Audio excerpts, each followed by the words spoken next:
Imagine the pale, hesitant light of dawn stretching over Paris in the year 1348. It is late spring, and yet the air feels wrong, heavy, damp, almost sticky against the skin. The sun struggles to break through a grayish haze that hangs low over the crooked rooftops of timber and straw, washing the city in a muted, lifeless glow. It is around 6 in the morning, and Paris does not awaken as it once did. There is a pause in the rhythm of life, a quiet hesitation, as if the city itself is reluctant to begin another day.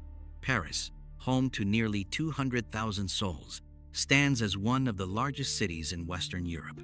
Under the rule of King Philip VI, it should be a place of constant motion, markets overflowing, bells ringing, craftsmen shaping the pulse of daily life. But something unseen has settled over it. The plague has arrived, not with noise or spectacle, but like a whisper that lingers in the air, seeping into every corner. No one truly understands it, yet everyone feels it. What you are about to witness has been carefully reconstructed using artificial intelligence, grounded in historical chronicles and archaeological evidence, to bring you as close as possible to a single day in the midst of the unimaginable. If you're drawn to this kind of storytelling, where history breathes again before your eyes, take a moment to like this video and subscribe to the channel. Your support is what allows these forgotten worlds to come alive. Step forward into the street. The ground beneath your feet is uneven, damp, layered with mud and organic waste. The streets are narrow, closing in on themselves, barely allowing light to pass. Refuse human and animal collects along the edges, and the smell is overwhelming. Smoke, rot, waste, and something else, something faintly sweet and deeply unsettling. Is this what they fear? Is it the air itself that carries death? A bell tolls in the distance, slow, heavy, not a call to prayer, but an announcement, another life gone. Before you stands a timber-framed house, its exposed beams darkened with age, its plaster cracked and stained with moisture. The windows are small, shuttered, or covered with cloth. The door is thick, worn by years of use. There is no decoration here, only necessity. Cross the threshold. Inside, the light fades quickly. You enter a single main room to the heart of the home. The floor is packed earth, partially covered with dried rushes meant to absorb dampness and odor. An open hearth burns low, its smoke drifting upward, lingering beneath the roof before escaping through gaps in the structure. It clings to everything: walls, clothes, skin. This is the home of a modest artisan family. The father works with wood, shaping tools and repairing what others cannot afford to replace. The mother governs the domestic space. 2 children watch quietly from a corner. A rough-hewn table stands near the fire, flanked by simple benches. In the shadows, a wooden chest guards the family's few valuables: folded cloth, tools, perhaps a handful of coins. Move deeper inside. A linen curtain separates a more private space, the chamber. Here rests the family's bed, a wooden frame strung with ropes, supporting a mattress stuffed with straw. Thick blankets lie on top, trapping warmth but also dampness. The air is close, heavy with breath and the residue of restless nights. How do they sleep in such stillness, such weight? In one corner, a small domestic altar, a wooden cross, a melted candle. Faith lingers here, more urgent now than ever. When the invisible hunts you, belief becomes a shield. The day begins. The father rises first.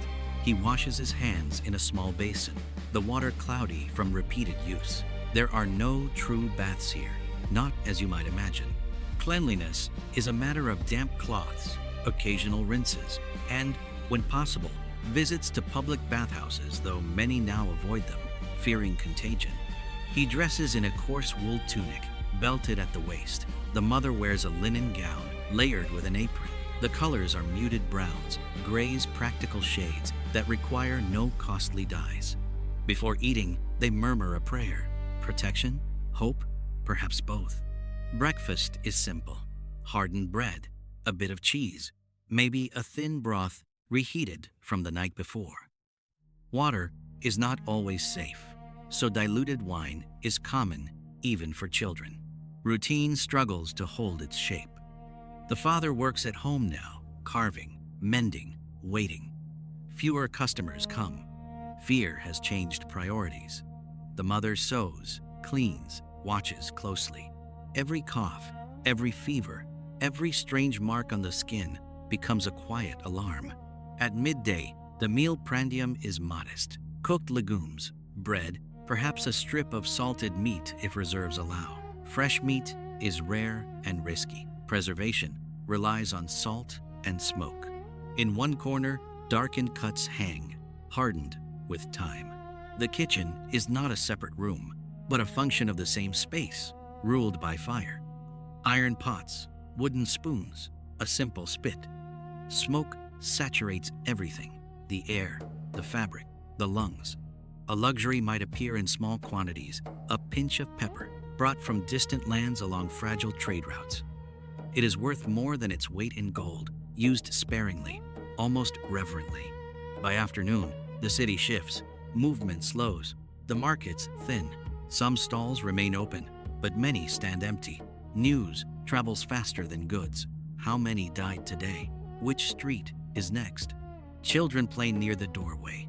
Their toys are simple rag dolls, carved wood, polished bones. Yet even play is quieter now, watched carefully. Childhood does not exist apart from fear. A cat slips through the room. Its presence is uncertain protector or omen. Rats, however, are everywhere, sometimes unseen, always present. As evening approaches, the main meal is prepared. A thicker stew, bread, onions, perhaps fish if it has come in from the river. Before eating, hands are washed again in a shared basin.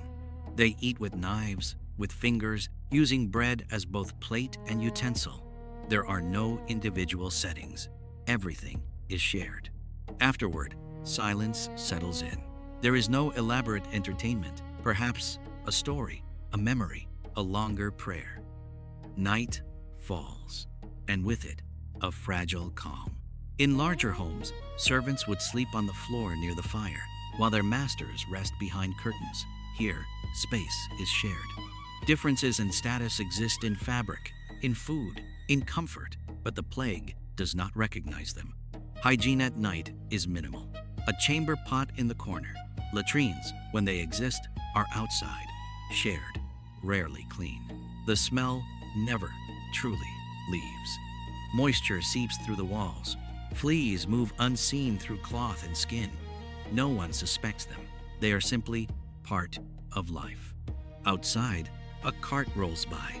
You do not need to see it to know what it carries. This city, once alive with trade and devotion, now breathes with difficulty. Each home is a sealed world. Each family, a fragile barrier against the unknown. And as darkness fully takes hold, only faint candlelight remains, flickering against rough walls, casting long, uncertain shadows. In the distance, another bell tolls. Paris sleeps, but it does not rest. Because in this year, this suspended moment between ordinary life and collapse every sunrise is a question. Every night, a quiet reckoning with history. If you want to keep traveling through moments like this, when humanity stood on the edge, subscribe, share this story, and tell me, where should we go next?